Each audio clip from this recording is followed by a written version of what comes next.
Simulations உங்கள் doctor ஆஃபீஸில் இன்றைக்கி பயன்படுத்துகிறாங்கன்னா அது சர்ப்ரைசிங்காக இருக்கலாம். ஆனால் அது உண்மை.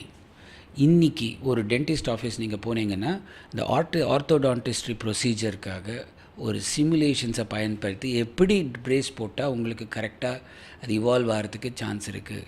இந்த மாதிரி ஒரு மேத்தமேட்டிக்ஸ்லேருந்து வந்த சிமுலேஷன்ஸ் வேர்ல்டு உங்கள் டாக்டர் ஆஃபீஸில் டாக்டருக்கு ஒரு உதவியாக இவால்வ் ஆகி வந்திருக்கு. இந்த சிமுலேஷன்ஸ்ன்றது ஒரு மெக்கானிக்கல் இன்ஜினியரிங் இல்லாட்டி ஏரோஸ்பேஸ் இன்ஜினியரிங் இல்லாட்டி எலக்ட்ரிக்கல் இன்ஜினியரிங்க்கு மட்டுமே கன்ஃபைன்டாக இல்லை.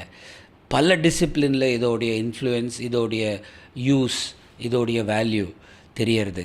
இந்த உலகத்துக்குள்ளே நீங்கள் எப்படி வரலாம், உங்கள் கெரியர் இதில் எப்படி டெவலப் பண்ணிக்கலாம், இந்த விஷயங்களை பற்றி தெரிஞ்சுக்கிறதுக்கு முழுக்க இந்த பாட்காஸ்ட்டை கேளுங்கோ. டாக்டர் மகேஷ் கைலாசமோட பேசி இந்த உலகத்தை பற்றி சில விஷயங்களை புது விஷயங்களை தெரிஞ்சுக்கிறதுக்கு எனக்கும் ஒரு வாய்ப்பு கிடச்சிது. கேளுங்கோ. கேட்டு உங்கள் வாழ்க்கையில் இன்ஃபார்ம்டு கெரியர் டெசிஷன்ஸ் எடுங்கோ. வணக்கம்.